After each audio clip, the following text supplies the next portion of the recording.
Hey y'all, what is going on? It's your boy Coaster Jedi back at you with another video, another ranking of a different park that I have been to this year. This is King's Dominion, my home Cedar Fair park.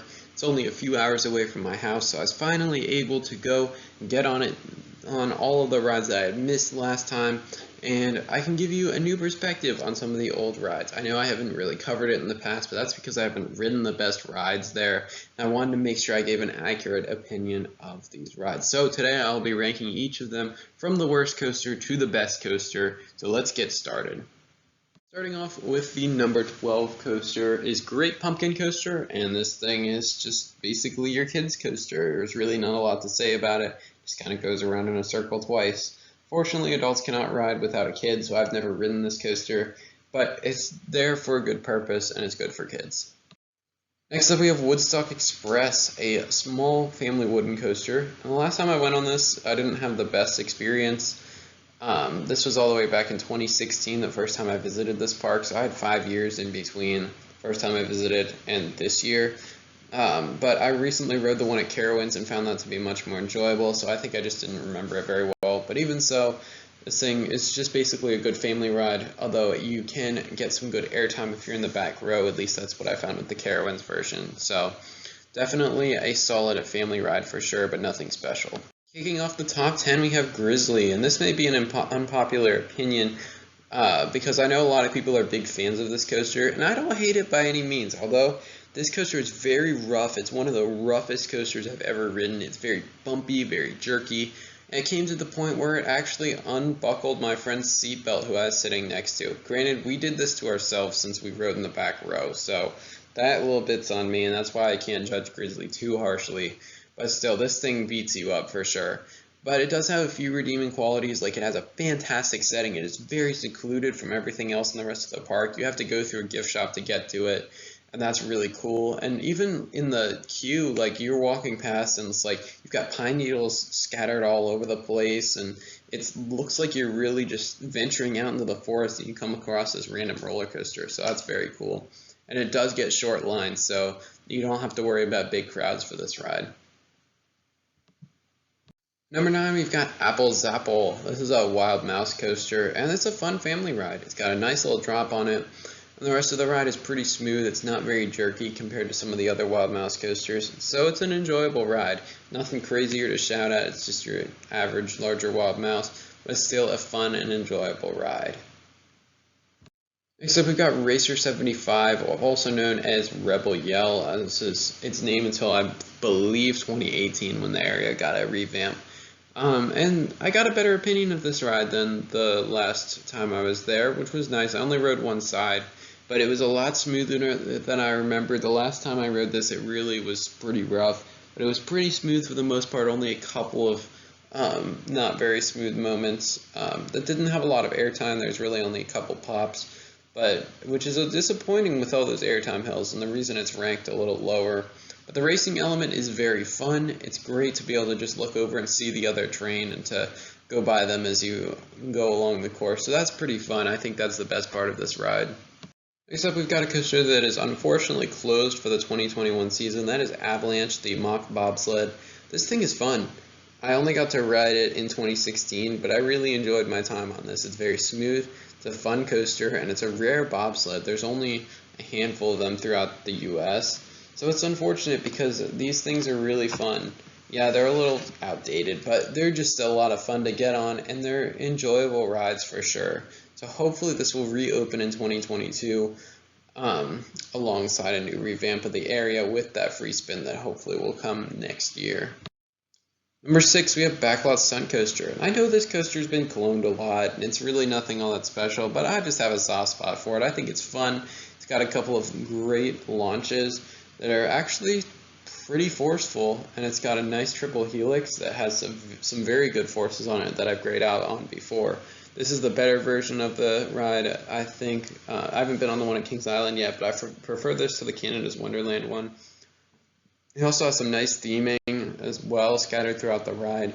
It's just a very solid, strong overall ride with some nice moments of smoothness as well as some nice moments of force.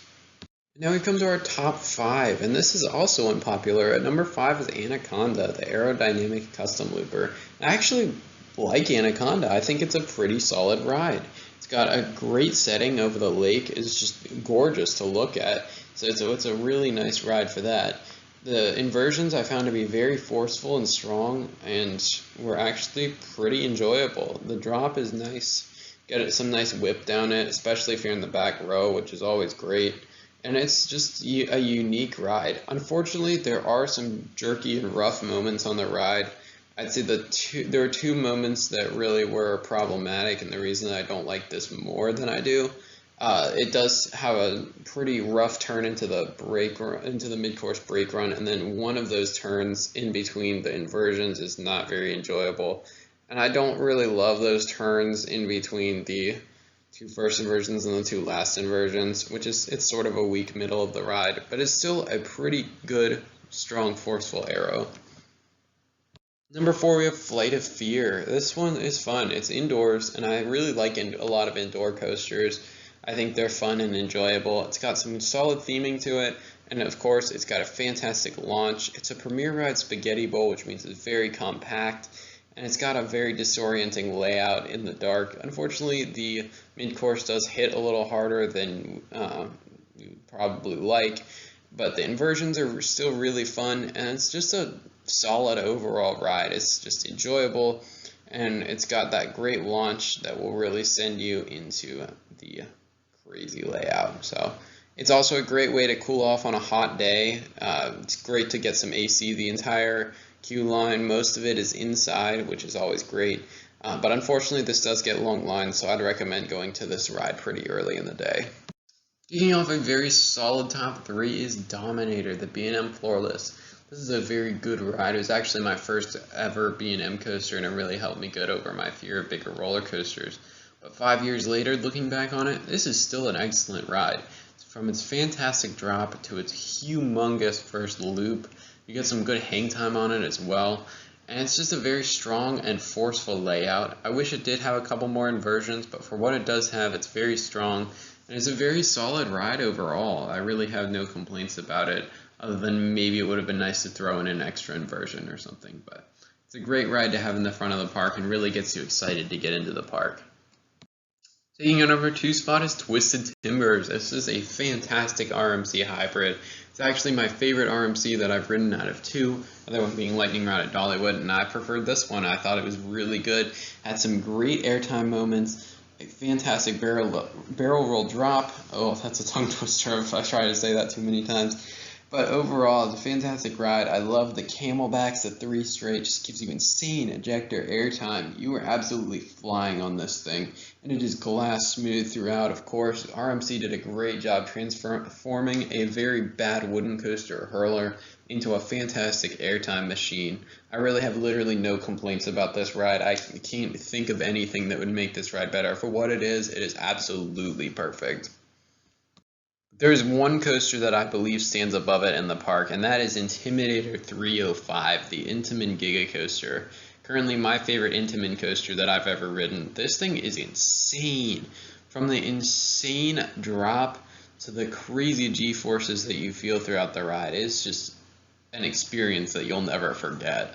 I love the drop in the back row. The forces are great on that first turn as well, and then you get some great airtime as you go under the hill, under the main lift in that hill. So really you get crazy whip, then crazy G's, then crazy airtime all in a row. I love the mixing up of different forces and everything. I think that's so much fun. And then of course you get great whippy transitions throughout.